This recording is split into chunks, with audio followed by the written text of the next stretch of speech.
Bem-vindas e bem-vindos ao canal da inovação. Nesse episódio, vamos falar de um tema bastante interessante, né? Ecossistemas de inovação, né? O que seriam ecossistemas de inovação? Bom, vamos lá, gente. Uma busca rápida na internet, se você colocar lá ecossistema de inovação, imagens no Google, vão aparecer várias imagens, várias figuras representativas do que seria um ecossistema de inovação, né? E aí, esse ecossistema de inovação, ele é composto por diversos agentes, né? Como, por exemplo, startups, instituições públicas, corporações, investidores, ICTs, né? Instituições de ciência e tecnologia. Na verdade, ecossistema de inovação é um termo emprestado, né? Da biologia, tá? Da biologia ou da geografia, né? E exatamente ele tem esse sentido que tem, né, a palavra original no conceito biológico geográfico, que é exatamente o seguinte: vários organismos, né, vários agentes que interagem o tempo todo e um tem alguma dependência em relação ao outro. E por isso você tem ali um ecossistema em equilíbrio, tá? E, obviamente, o conjunto, né, de vários ecossistemas formam um ecossistema maior. Então, por exemplo, a gente tem o ecossistema brasileiro de inovação, tá, que é formado pelos ecossistemas regionais ou estaduais, que, por sua vez, são formados pelos ecossistemas municipais, tá? As cidades, né, inovadoras. E aí tem uma coisa muito interessante que é a seguinte, né? Quais seriam os critérios, quais seriam as métricas a serem consideradas para uma avaliação se um ecossistema é mais ou menos desenvolvido, mais ou menos complexo, né? Se ele é menor em termos representativos naquela cidade, né? Ou se ele é maior. Existem N critérios ou métricas, tá? A gente vai falar aqui rapidamente em relação a alguns deles, mas a intenção não é abordar esses critérios e métricas que são utilizados há décadas, né, pelos acadêmicos e até também pelo setor privado, para poder avaliar a maturidade ou a complexidade de um ecossistema de inovação.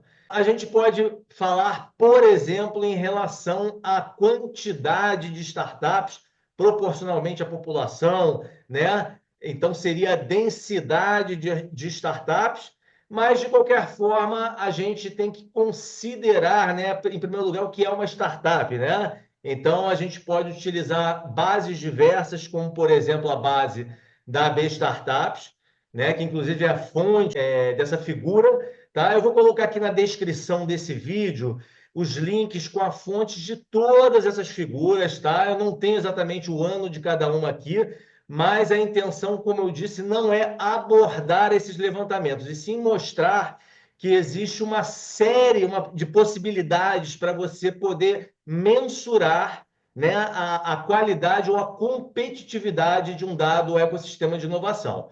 Bom, ainda em relação a startups, então os ecossistemas municipais, por exemplo, eles têm uma série de apelidos, né?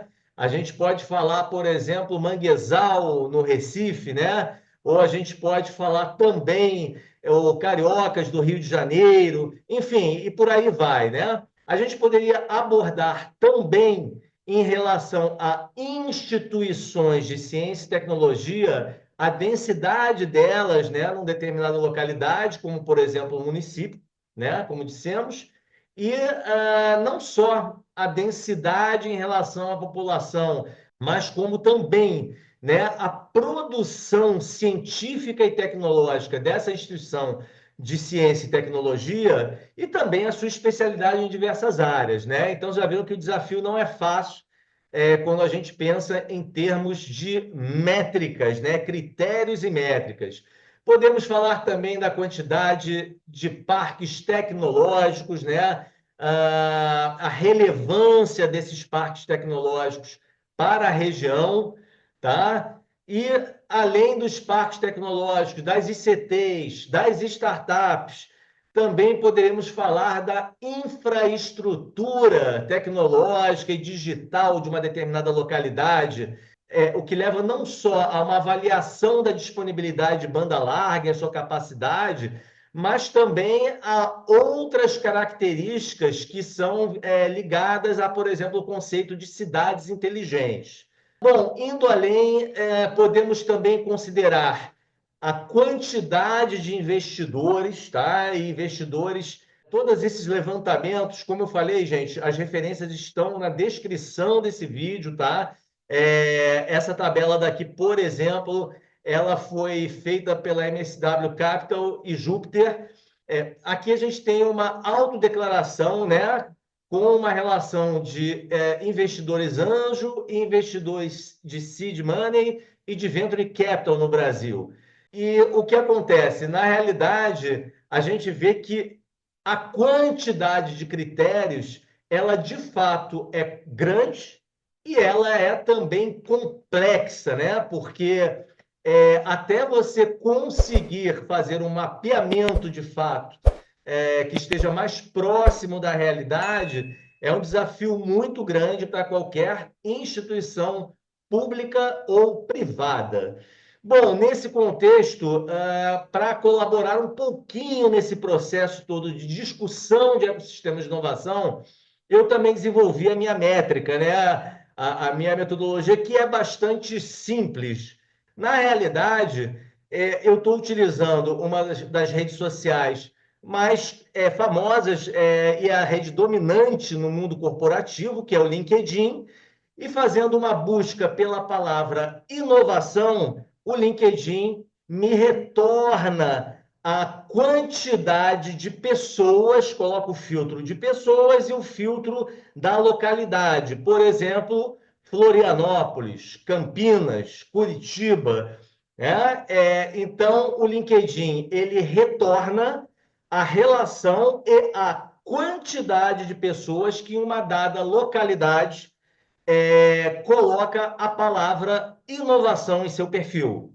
Será que você coloca? Se não coloca ainda, seria bom colocar, né? Mas, enfim, aí eu pego essa quantidade de pessoas e divido pela população do município, tá? E aí a gente vai encontrar um índice, né? E esse índice que eu estou chamando de índice LinkedIn, ele considerou uma pesquisa no LinkedIn nesse ano de 2025, porém a população em relação ao censo de 2022, que ainda é relativamente recente, né?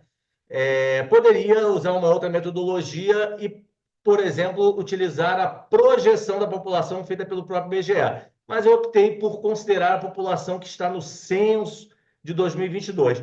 E é interessante a gente notar, né, as 25 cidades mais inovadoras, segundo esse índice, claro, né?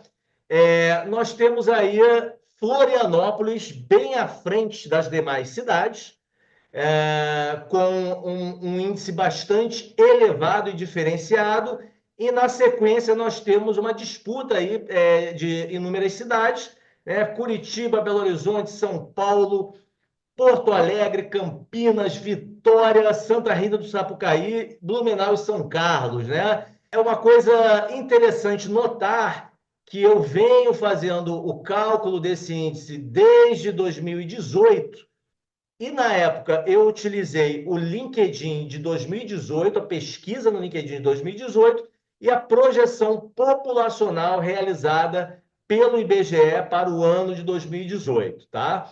Bom, e é interessante notar que as mesmas cidades que foram ranqueadas nas 5 primeiras colocações permanecem, havendo apenas alguma acomodação e troca de posição.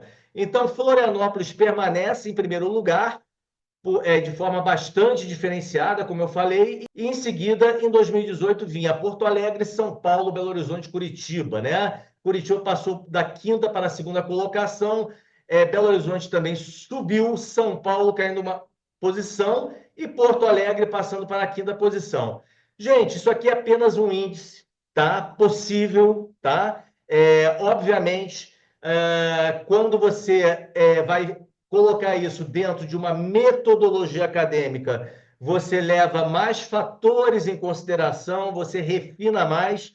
Agora, de qualquer forma, eu acho muito importante a gente compreender o que faz determinadas cidades mais inovadoras que outras, né?